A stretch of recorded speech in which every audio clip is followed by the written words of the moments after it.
J'ai mis mon chapeau de jardinier, j'ai pris aussi mon tablier parce que je file maintenant retrouver Rodolphe.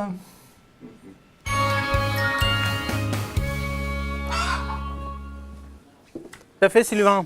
Eh ben, on a reçu plus d'une dizaine de questions donc de téléspectateurs et téléspectatrices. Et parmi toutes ces questions, tu vois, on a sélectionné là, une question de Audrey. J'arrive pas à mettre mon tablier, Rodolphe, c'est pas grave. Hein. C'est pas grave. C'est mieux parce que je risque de me salir un peu, mais bon, tant pis. Tu me pardonnes? Oui, c'est pas grave. Donc Audrey nous demande, elle vient d'acheter une maison. Téléspectatrice, hein, comme tu l'as dit. Téléspectatrice, oui. Vient d'acheter une maison et elle veut savoir quels sont les haies qu'elle pourrait mettre autour de chez elle. Ouais. Donc il y a deux catégories de haies qu'on peut mettre. Hein, donc les catégories de haies persistantes. Hein, voilà. Alors les catégories de haies persistantes. Voilà, de haies persistantes. Donc, comment elles s'appellent? Alors qui garde ses feuilles l'hiver. Et une autre catégorie, donc chez nous en Normandie, la charmille. La charmille qui perd ses feuilles tout l'hiver. Donc dans les catégories persistantes, donc on a les cupressus. Hop.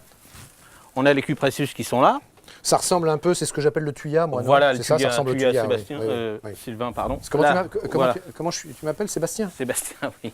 Voilà, donc ça c'est le tuya. Voilà le tuya. C'est le tuya classique. Hein. Voilà, ça c'est le tuya classique. Malheureusement, le tuya maintenant, de moins en moins, on a le droit de le mettre. Ouais. Pourquoi ça?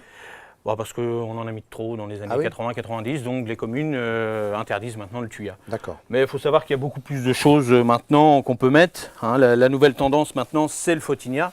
Donc le photinia, vous voyez, ça, pas mal de gens connaissent.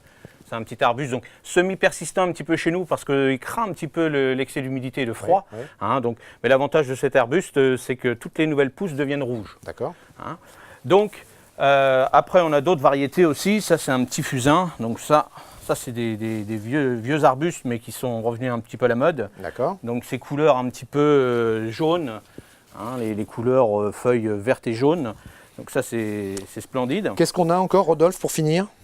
Pour finir, donc je parlais tout à l'heure de la charmille. Donc là, on va montrer la charmille. Donc là, la charmille, la haie bénéfique de chez nous. On est bien dans votre jardin, Rodolphe. C'est parfait, ça. Hein. Ah oui, qu'est-ce qu'on sent bien, c'est zen. Alors ça, c'est la charmille, c'est ça? Donc ça, c'est une charmille. Ouais. Donc ça pousse comme du chien-dent, on pourrait dire chez nous. On laisse pousser et puis ça y va, quoi. Une petite dernière pour la route? Une petite dernière, c'est une petite dernière que j'aime bien, c'est un petit cornouiller. Bon, elle n'est pas très démonstrative, celle-là. Celle-ci, pour l'instant, non, mais par contre, l'hiver, c'est superbe parce que le bois devient orange. Ah, et ça, c'est magnifique. C'est déjà un peu orange, d'ailleurs. Voilà, ça commence, mais il faut qu'il fasse un petit peu plus froid maintenant. D'accord. Et puis une petite dernière encore, on a un peu de temps. Allez, encore une petite dernière. Encore une petite dernière. Et ça, par exemple, ça, c'est magnifique. La der des der. Voilà, un petit calicarpa. Tiens, donc, on va montrer ça avec le cadrage plateau. Voilà, donc un petit calicarpa, donc avec ses petits fruits superbes en coloris. Et ça, c'est c'est mauve, hein, c'est joli. Oui. Voilà, c'est magnifique, surtout pour nos oiseaux, parce que ça les nourrit aussi l'hiver. Bon, écoutez, Rodolphe, c'est superbe. Qui est-ce qu'on remercie pour cette très belle mise en place? Ma pépinière. Tout vient de la pépinière de chez nous. Bravo. Voilà.